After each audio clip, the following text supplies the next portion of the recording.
Good afternoon, everyone. Welcome to the Ethex Cuppa Club. I'm Lisa Ashford and I'm CEO of Ethex, sitting in the Ethex office today in Oxford and joined by some brilliant founders that I'm going to outline in just a moment. So we'll just let some people join the webinar and then we'll get cracking.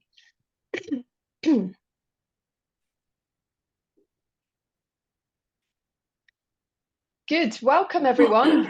So this is our Cuppa Club at Ethex today, and I am joined by the founders of Project PT. And Project PT is an Oxford-based inclusive community gym. And Alexa and AJ are here to tell us why they're disrupting the gym sector. And how does this fit into Ethex? Well, let's just take a step back for a moment. Ethex has several areas of focus, and at our very top level, we're helping to take action on climate change.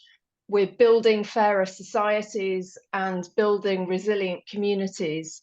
And Project PT very much fits within our health and well-being sector. And we've supported several organisations over the past 10 years who have been doing great things in that area. So we really wanted to talk to the founders today.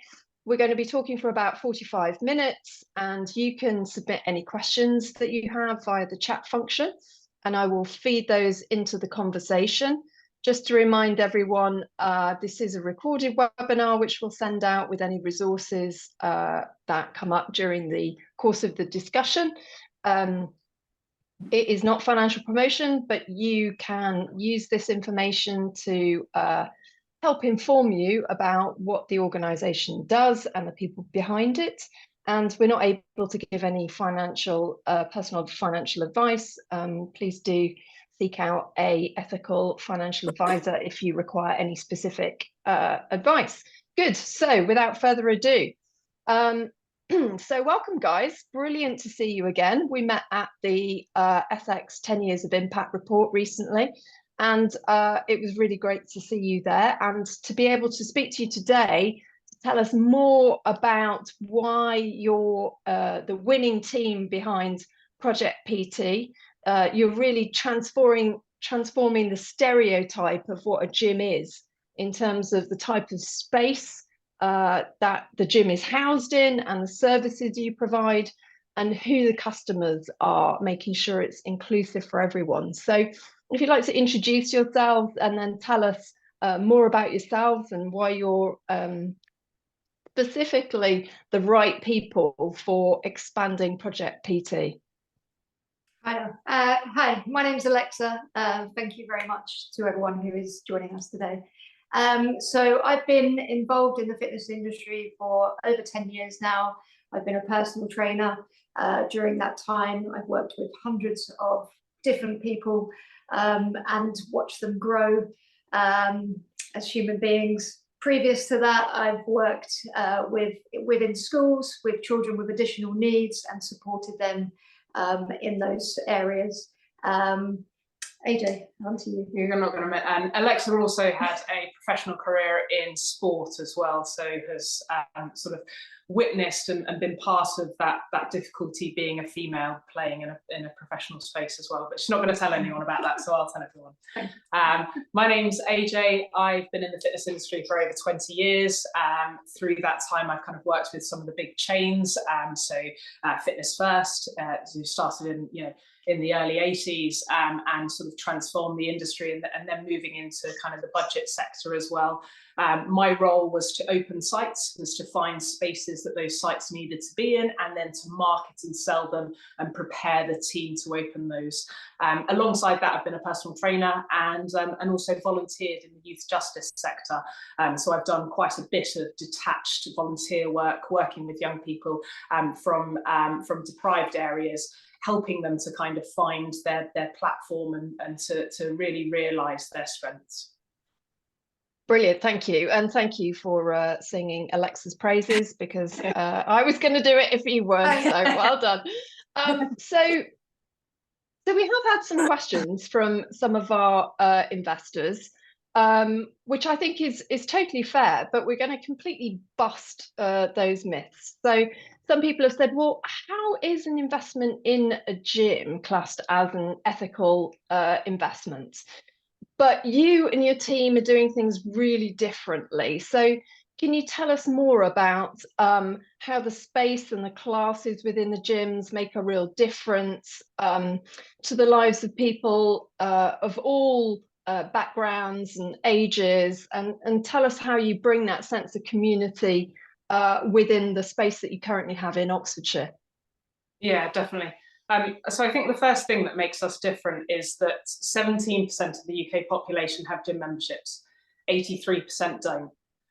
We are trying to work with the 83% that don't go to a gym, that feel alienated, that feel that that space is not for them because of perhaps some specific needs that they have, or just because it feels like a scary, anxiety-inducing space. And we're trying to create spaces that allow those people to come into them. So our 4 core values are key to doing that. So our 4 core values are kindness, inclusivity, community, and impact. When you become part of our gym, you understand straight away those core values, and you start to embody them yourself. So we see people come into our gym and they're scared and they're nervous, even though they've seen all of our marketing, they've heard from us, we've hopefully tried to dispel some of those myths. You know, they still come in and there's some anticipation in their journey, first of all. And after kind of session 2, session 3 of coming in, you see them start to embody those core values and start to understand that this is a space for them. And all of a sudden they start to become ambassadors for other people as well. So I think that is what makes us different.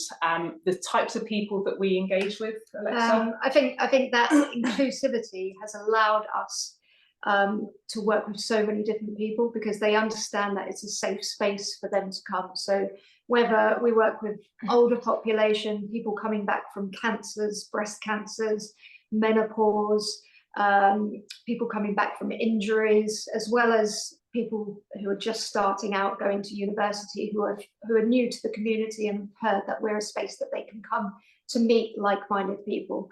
We've got a really strong gay and non-binary core kind of membership base as well, who understand that it's a space for them, that they can come and they will receive no judgment while they're training with us.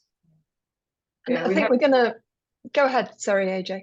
I was going to say, yeah, we have there's a couple of things kind of within the gym that sort of support those types of communities. So we have genderless changing areas. We have we have these our core values are have community avatars on them, and those community avatars are all about trying to embody those people that we're trying to work with. So they're gender free. They show that people with disabilities, whether physical or other disabilities, can come along to our gyms as well. Sorry, Lisa, I'll stop interrupting you. Oh no, it's fine. You can interrupt me as you wish. I just wanted to touch on what I thought was really interesting as well, was the teen side of things. Before we go into the full social impact though, because some gyms, obviously you can't join until you're older, whereas I think you have a different approach. Could you go through that question one more time for me? So you mean the paid classes that we offer for young people? Yes. So we now have classes for 11 to 14-year-olds, lifting classes, and 14 to 17-year-olds, as well as a boxing class for 6 to 10-year-olds. Our coaches are extremely they're qualified. They're experts in training people and young people, and we've developed programs specifically for those age groups. And again, it's just about them coming in and their parents or carers knowing that they're coming into a safe space where they're going to receive the attention, the technical advice that they need in order to progress, instead of just being left in the corner in a gym to their own devices, where they're going to end up possibly injuring themselves. And it's a community atmosphere. We wanted to create very much a space where young people could come and actually have a good time and meet other people, whereas so many community youth clubs have been shut down. This is kind of our answer to that. Yeah, when you go into the class, the 11 to 14-year-old class that we do, they're lifting weights and they're training, but it feels like a youth club at the same time. And you know, our coaches, they're trauma informed, they understand working with neurodivergent young people. They're not just trained in specifics in terms of the fitness, but actually in terms of being child-centric and really knowing how to bring the most out of young people. So those classes, we tend to have parents and guardians book in and tell us about their young people. We give them an opportunity to say, this is my young person, this is who they are, this is how they're going to present, this is what their triggers are, this is how I need you to support this young person. And our coaches take on all that information and really able to bring out the most out of those young people, and it's just awesome. And then you see them able to coach others. You know, they'll come for a couple of terms and then they start to be able to support the new young people coming through as well. Brilliant, thank you. And then a major part of Project PT, and we're sort of starting to move into that conversation, is the social impact and the outreach to vulnerable young people in Oxford. So tell us about the need for these kinds of projects. So the first thing is that we kind of, you know, we started the Project PT and we were working on lots of different projects. We've since sort of separated it down to the fact that we would like to work with young people vulnerable to child criminal exploitation and teenage girls that feel disengaged with physical activity. The need for working with young people vulnerable to child criminal exploitation, 11.4% of young people in the UK right now are NEET. That means that they're not in employment, education or training, and that is one of the biggest indicators to them becoming vulnerable to child criminal exploitation. So that's the need. That's 800, you know, it's nearly 800,000 young people that need support and need programs, and unfortunately we don't have those services anymore. We know that youth services have been cut significantly. I don't need to preach on about that, but I guess what we're trying to do is bridge that gap and is to make sure that those services exist, but actually that they are top of the mark, that the programs that we offer are really meeting the needs of the young people that we want to work alongside. The other side of the coin is that we have so many young girls who are disengaged with physical activity, who, you know, they get to year 7, they get to year 8, and unfortunately things start to change in their bodies, but also society dictates these kind of gender roles that they need to participate in, and as a result they become disengaged with physical activity. And it's such a miss. You know, those of us who are on this webinar now, who go out for a run or go to the gym or perhaps play football or whatever it is, we know how good we feel and what it does to us afterwards. And the fact that there are so many teenage girls missing out on that is just heart-wrenching, and that's what the other side of our program is trying to address, and we're doing a great job at it. Last year we taught 150 girls to skateboard and box, and this year we're going to do exactly the same. And those girls are all identified by their schools as bringing that note in saying, I'm not doing PE, haven't got my kit, can't do it, this, that. And those are the young girls that our coaches are working with and making such a big difference to. Yeah, you know, I have a 13-year-old daughter that you know as well, and these things are completely top of my mind in terms of, you know, continuing that relationship with sports and making sure that, you know, from a self-esteem perspective, these kids are supported and have the right skills and expertise sort of, you know, to help them develop further. So, you know, yeah, something very close to my heart. And can you talk a bit more about the programs that you're running and some of the numbers behind the children that you've helped and how this fits in with income? So, you know, you also get some grant support for that side of the business. How does that all come together? Yeah. So if I go back to the program side of things, first of all, so we have 2 signature programs that work for the young people vulnerable to child criminal exploitation. One of them is Lift Youth and one of them is Strong Stance. Both of them really do the same thing. It's just 2 different vehicles. So Lift Youth is about taking young people into a gym, or we take a gym to a school, depends on kind of what we've got at our disposal for that point. We use bench pressing and deadlifting and weightlifting in order to make them feel good about themselves, in order for them to be able to see what their body can achieve. We then allow that program to teach them empathy, to teach them soft skills. They start to learn how to become coaches. They start to learn about nutrition, about their bodies, but in that healthy way, in that understanding of this is what my body can do, not what my body looks like.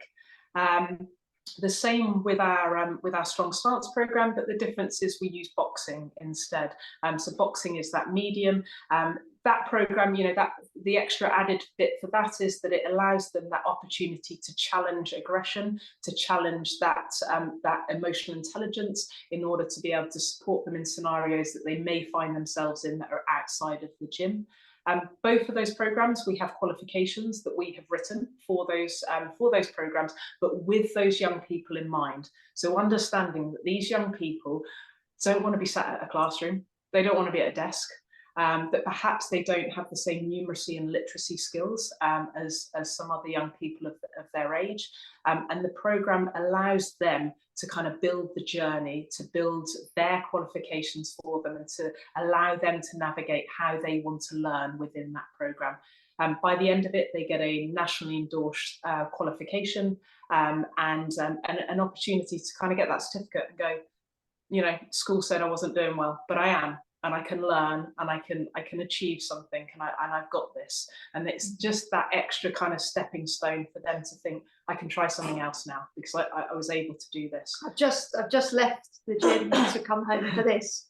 A 16-year-old came in, and he was half an hour early and waiting to pick up his certificate. Oh. And he was so proud. He had a big smile on his face. He's gone out, he's got a job, he's driving a forklift truck. I don't know if he's old enough to do that, to be honest. He says he's qualified, but he's come back to get his qualification and to say hello to the coaches. And he's so happy just to be sat in our gym again. And it's just lovely to see him there. So he's one of 98 qualifications the team have delivered just this year. Alone, so 98, and some of those young people have received 2 qualifications as well, actually, but 98 certificates have been handed out, so 98 times the team have got to see kind of the joy on the face of those young people. The programs Lift Youth and Strong Stance also deliver a work experience as well, and so actually one of our young people have just finished working on our inaugural holiday camp. So that young person identified to us that they really enjoyed working with young people, and that they wanted to kind of perhaps become a paediatrics nurse later down the line, or at least do some type of childcare GCSE. This young person, when they first started with us 18 months ago, wasn't going to school at all. They were struggling in terms of self-harm, they were struggling in terms of using substances, and now they are safely working on one of our holiday camps with our coaches, and they were one of the best coaches we had there. They were brilliant. They were so engaged with the young people as well. The other, so those are our child criminal exploitation programs. The other program that we run, I sort of spoke about before, but it's working with young girls disengaged with physical activity, and we teach them how to skateboard and how to box. So we did research 2 years ago, which was, it was part of the Commonwealth Legacy funding, and it was all about understanding the barriers and enablers to fitness. The truth was, we're not research people, and so I was like, I'm not sure how we do this, but what I do know is that we should just allow girls to try loads of different sports and see what they like, and see what they say and what they have. I can't speak on their behalf, but that youth consultation piece really helped us to pull out, like, what sports is it that they want to be doing? What do they enjoy? And they basically all pretty much, we did 200 something girls in the end, and they all turned around and said, we loved boxing and we loved skateboarding. and it was because it was scary. It was because it was fearful, and it was just enjoyable for them. So we've continued to run that program every single year thereafter. Yeah, brilliant. Okay, so let's get down to basics, because we've got some questions coming in as well. So so first of all, you've got one gym at the moment, correct? We do. Yeah. Yes. And how many staff do you have?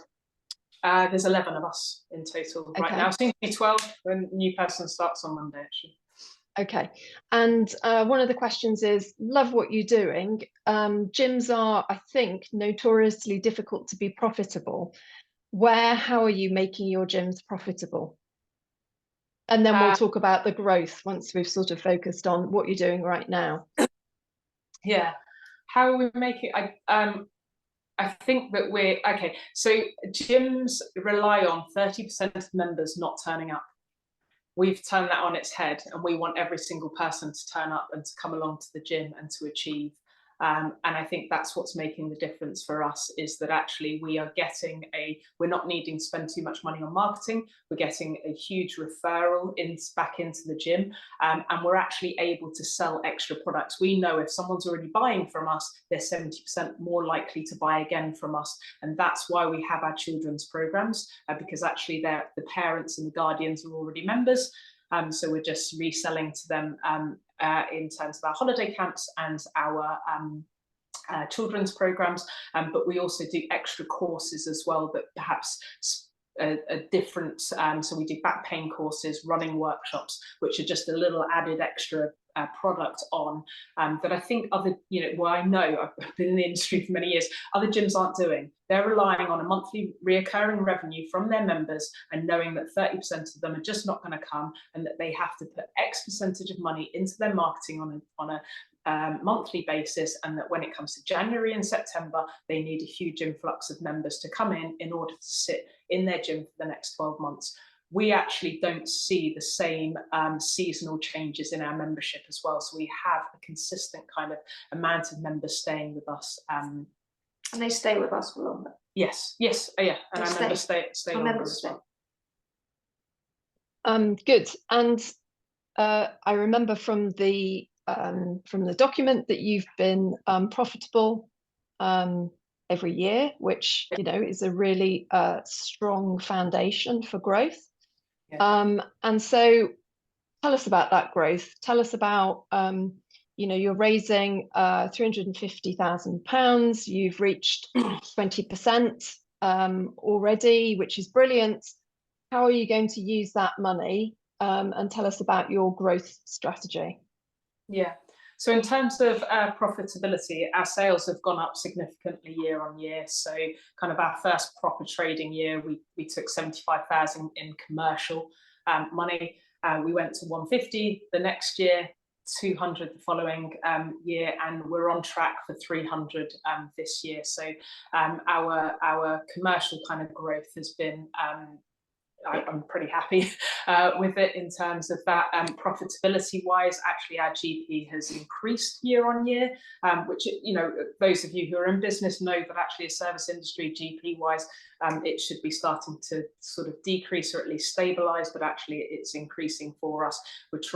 We focus consistently on making as much money per square foot in the gym as we possibly can on a day-to-day basis. In terms of where we're going to spend the money, we want to open 3 new sites. The 3 new sites will open across Oxford, and we already have quite a good brand footprint across Oxford. So we're confident that the referral option, referral kind of customer base will happen for us, but actually that there are spaces within Oxford that would easily take one of our sites, and it would fit into those areas and into those communities for us. Great. And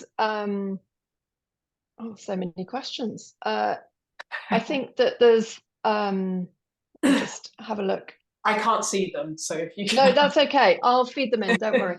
So okay, so your existing gym, you said, has how many members, sorry? This exact moment in time, it's got 246 members, and then 40 members or 40 people who are buying credit packs on a monthly basis as well. So we're actually just shy of 300 members. Okay, perfect. And are the gyms that you're potentially taking on around the same size? We'll be looking for the next gyms to be just a little bit bigger than our current one, because the current one's got to capacity. We've certainly learned that that size space isn't enough, and we need a little bit more. So we'll be looking for just slightly bigger. So at present, we've got a 1,200 square foot. We'll be probably looking to go for we know we'll be going for 2,000 square foot as a minimum for the next sites. So in terms of, I'm going to hit you with some questions regarding numbers now, but just in terms of how many members you think that you'll have across those additional sites, but then also on the social impact side, how many people will you be able to reach through your programs as you grow? Yeah, so I guess what we've always been aware of as we've been slowly growing, so we opened this site, the Magdalen Road site, on 100 members. Like, that's our goal. Every time we open a new gym, we want to be sat at 100 first of all. What we were always aware of is like, what's the tipping point where we lose that community feel, where members no longer feel like they're seen and heard, and that, you know, it's the right space for them. What we now know, being sat at 300, is that that's still a comfortable space for us, and there's still just a little bit of wiggle room in terms of that. So we know that for the new sites, we want to get to that 300, but also that actually at present, a reasonable amount of our money per month, so it sits at around 20% of our monthly reoccurring revenue comes from personal training, and because of this current site that we have, there are restrictions sometimes on when our coaches can personal train. So we know that we need that site to be that little bit bigger, not only to accommodate that membership number that we know we can have, but also the personal training kind of section of the business can continue to happen as well. I think there was another question, Lisa. What was the extra space? So that for the young people. Yeah. So at present, the site operates giving 2 sessions a week in our gym that continue to that are sessions for young people to come in and kind of have a space to be and exist. Those young people that are vulnerable to child criminal exploitation. That's because we're at capacity. What we would like is for there to be 5 hours per week where young people can come along, where we can accommodate having the right coaches there to provide a space for those young people to come and have that youth club, but also have like, you know, the skills that they're getting from the programs that we're doing as well. So I'd probably say numbers wise that if sorry Lisa, but if those young people are coming along, that's between 10 and 15 young people per hour. So it's quite a lot of young people that we're able to then work with on a weekly basis, just out of that site for free, let alone all of the funded programs that we do as well. So presumably the funded programs will be able to expand as well within the new sites. Yeah, definitely. Yeah, and across Oxford schools as well. So we're kind of, you know, right now we run 11 programs per week. 9 of those operate out of either leisure centres or schools, because we can't expect young people who are in Blackbird Leys to come all the way to us. We've got to go to them. So I think we need to probably be explaining that we are going to these areas, but B, if we could put another site in Abingdon or in Headington, that provides them with a little bit more accessibility to come to us as well. Yeah. Okay, great. And are you expecting the same levels of staff in each gym?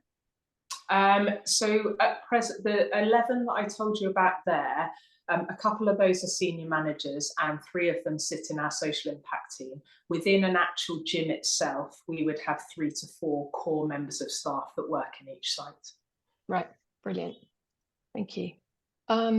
Good. I think that covers most of the questions. Oh, there is a question around healthy snacks, which I know is a bugbear of many people when they go to either gyms or leisure centres. Do you provide? Yeah, was the person actually asking? So I think that is someone called Christopher, I think. It is, yeah.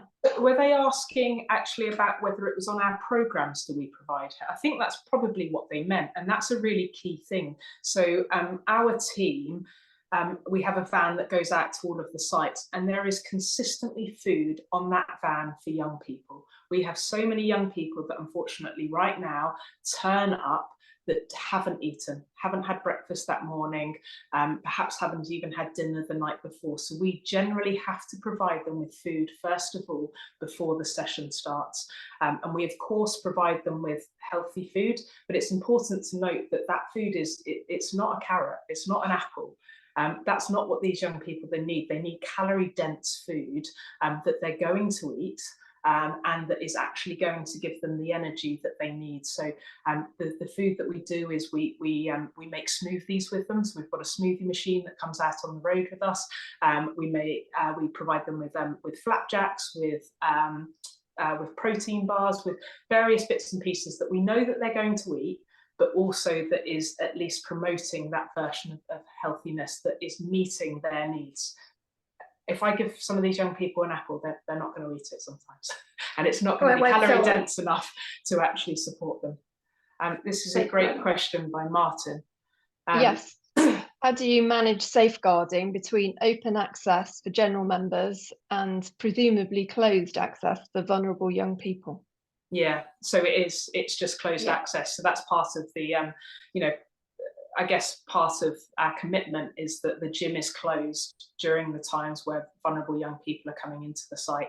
As a result, we're unable to make money at that point, which is fine because the site needs to be used for those young people. All of our team are DBS checked as well, yes, whether they're specifically working with the young people or not. Yeah, and every single one of them has both done safeguarding training and prevent training. Prevent training is terrorism training dealt by the government. But regardless of whether you work on one of our programs or whether you work with the adults coming in, every single one of our coaches is safeguard trained. And I guess one of the questions which is related to some of these, or sort of underpins some of these questions, is, as we've mentioned, some of the programs that you provide are grant funded, plus you have the revenue stream from your gym membership and classes, etc. So what is can you give us a breakdown of, proportion wise, what that looks like? Yeah, just so people understand how that comes together. Yeah, so proportion wise, last year, a third of our revenue came from grant funding, and 2/3 of the revenue came from the commercial side of the business. This year, that will actually go down to a quarter because we're just at capacity in terms of what our social impact team can deliver. So we are only looking to receive the same amount of grant funding as we received last year, of which we're on target to do that. The grant funding was not, if I'm really honest, the grant funding was not something I was aware of when we opened the business. We opened the business to be a Robin Hood kind of social enterprise of, we're going to do this, and then we're going to do this. And within our first year of starting running programs, we had a major charity, Oxfordshire Youth, come up to us and say that they wanted to fund us to run these programs because they could see the results that we were getting and that they had this money, and did we want to be able to do it? Which was quite a difficult situation for us because it didn't sit comfortably, because we were like, well, no, that's not what we're set up for. So what we did was we actually said to them, what we'll do is we'll charge you 80% of what it costs us to run the program, and we will pay the other 20% into that program so we can actually achieve a little bit more. But unfortunately, that was £8,000 3-4 years ago now. Second year came along and we received 35,000 in funding. And all of a sudden, we just didn't have that 20% anymore to be able to offer it, because our business wasn't making that amount of money. So we said to them, right, well, what we'll do is we'll make sure that the cost of us running this program just runs, and that's it. So it just wipes its own face. And then obviously, you know, we move into the third year, and on the third year we receive 100,000, and it just doesn't happen at all. There is no 20%. It wipes its own face now, and that's it. But what we slowly started to realise once we started getting this grant funding was that someone gives you a bunch of funding, they say, hey, run this program, and then as soon as that program finishes, that's it. They go away. That's they're off. And I've got a bunch of young people that we've built a relationship with that are feeling great about themselves, that I have to say, oh, sorry, there's no more money left.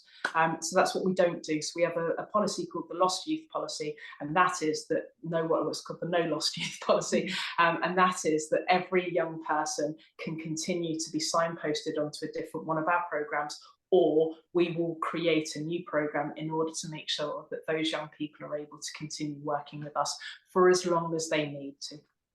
Yep, fantastic. You know, question from Lucy.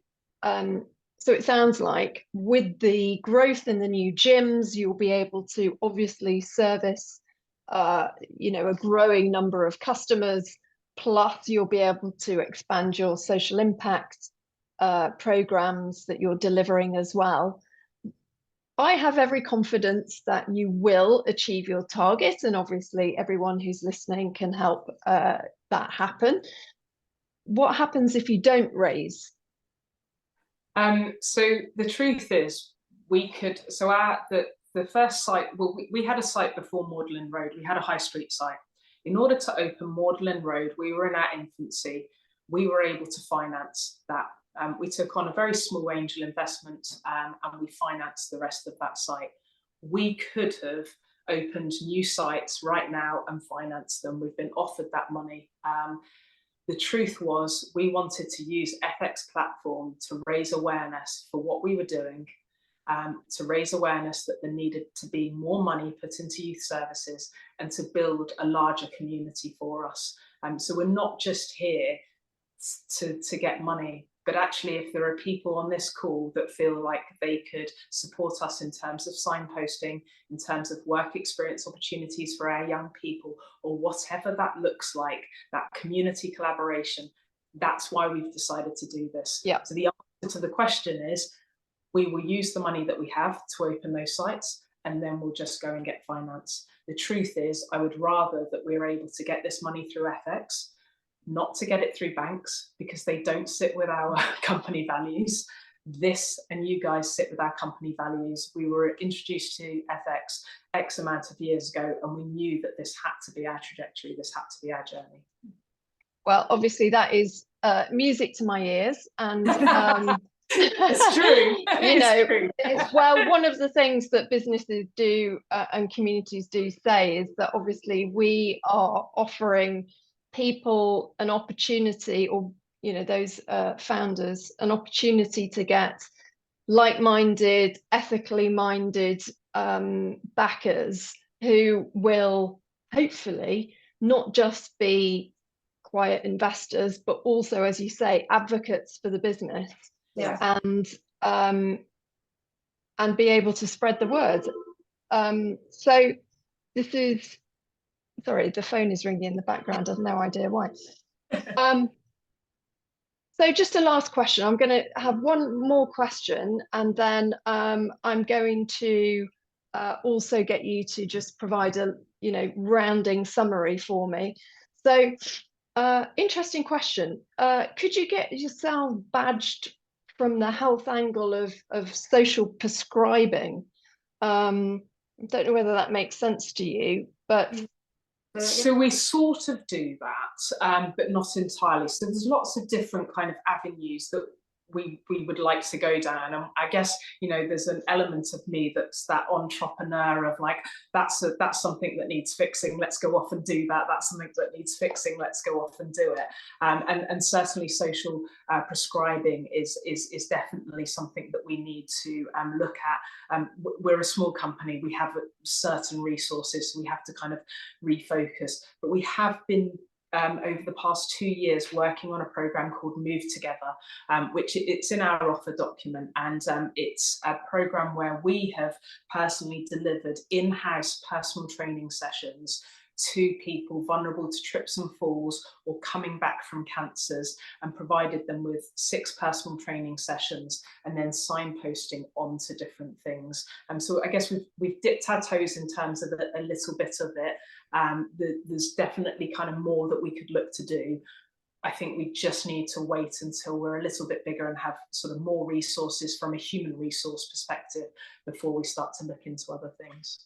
Exactly. Focus is key. You obviously have your targets in mind, and you know, we applaud you for what you're trying to do. So do you want to just give us a summary of why people should go and seek out more information on the Ethex website, read more about the offer, and consider getting involved? Because you don't want to miss out on the opportunity to provide more youth services, to do things differently in the fitness industry. You've got 2 things, right? We've got the youth services, the opportunity to provide young people with a space to come along to build on their strengths, to be able to change the trajectory of where their life is going. But you've also got the gym side of our business as well, which is about doing things differently. It's about getting away from that toxic culture of worrying about what our body looks like and actually challenging our body and seeing what it's capable of. I think that there's just lots of different opportunities that I feel the Project PT will be able to change, and we're going to have a fantastic legacy. And I'd love for you all to be part of it. And again, whether that is investment or whether that is support in other ways, please reach out to us and please join the journey. And if we haven't answered a question, please reach out to us and we'll quite happily answer that question. But I think there's a huge opportunity for us to do things differently, and we're going to. Yeah. Yes, thank you. AJ and Alexa, thank you so much for joining me today. It's brilliant to see you again, and I wish you every success.